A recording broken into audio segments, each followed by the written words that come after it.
High বন্ধুরা, আমি অনেক দিন পর চলে এসেছি আবার একটা সকাল সন্ধ্যার টিফিন নিয়ে। এখানে দেখো কি কি নিয়েছি। পাউরুটি, এখানে একটা ডিম, একটু নুন আর দুধ নিয়েছি। এটাকে একটু ফেটিয়ে দেবো। আর এটাকে আলু সেদ্ধ করে এর মধ্যে পেঁয়াজ, রসুন আর একটু শুকনো লঙ্কা ফোড়ন, জিরের গুঁড়ো, নুন, হলুদ, মিষ্টি, কাঁচা লঙ্কা দিয়ে কড়াইতে একটু নাড়িয়ে নিয়েছি। আর এখানে নিয়েছি বাটার, চিজ, সস, গোলমরিচের গুঁড়ো। এখানে কড়াই গরম বসিয়ে দিয়েছি। ডিমটাকে একটু ভালো করে ফেটিয়ে নেব। এখানে একটা ডিম দিয়েছি আর একটু দুধ দিয়েছি। তোমরা পাউরুটি বুঝে দুধ ডিম সেরকমভাবে কোয়ান্টিটিটা মেশাবে। চাইলে এর মধ্যে একটু গোলমরিচের গুঁড়োও দিতে পারো। আমি একটু দিয়ে দিচ্ছি।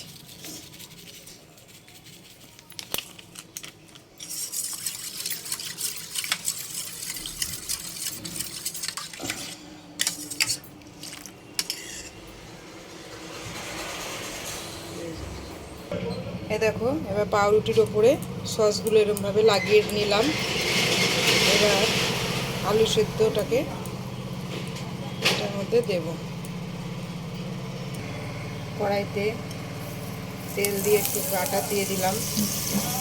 আর এই দেখো, পাউরুটির ওপরে আমি আলু সেদ্ধ মাখাটাকে এরকমভাবে দিয়ে দিয়েছি। এবার এর উপরে চিজ দেবো, গোলমরিচ গুঁড়ো দেবো। চিজ দিয়ে দিয়েছি। এবার একটু হালকা গোলমরিচ গুঁড়ো, যদি কারোর কাছে চিলি ফ্লেক্স থাকে দিতে পারো, আমার কাছে নেই। ঝালটা বুঝে দেবে, গোলমরিচ গুঁড়োটা বারবার বলছি। এদিকে বাটারটা গরম হয়ে গেছে। দেখো, পাউরুটিগুলোর উপরে ঠিক এই যে এরকমভাবে এটাকে চাপিয়ে দিয়েছি।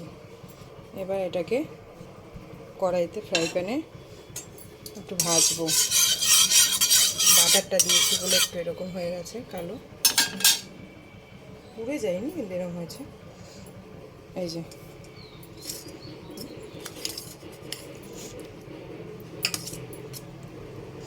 এবার এটা কড়াইতে দেব।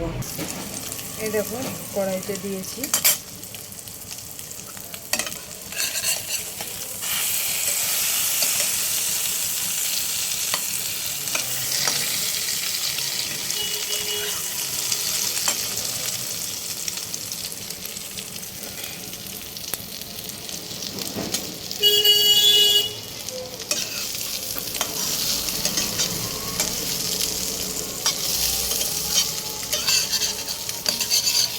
তোমরা এটার মধ্যে বাটার দিয়েও ভাজতে পারো, সাদা তেল দিয়েও ভাজতে পারো, বা বাটার সাদা তেল একসঙ্গে দুটো দিয়েও ভাজতে পারো, অসুবিধা নেই।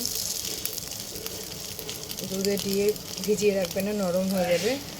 এটা তোমরা সবাই খেয়ে কমেন্ট করে বলো যে কেমন হয়েছে। দেখো, এরকম করে একে একে সবগুলো আমি ভেজে নেব।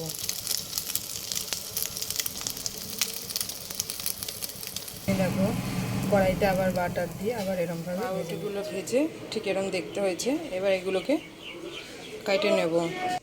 এই দেখো, আমি কেটে নিয়েছি সস দিয়ে। আমার টিফিনটা আজকে তৈরি। তোমরা সবাই কমেন্ট করে জানিও। টাটা।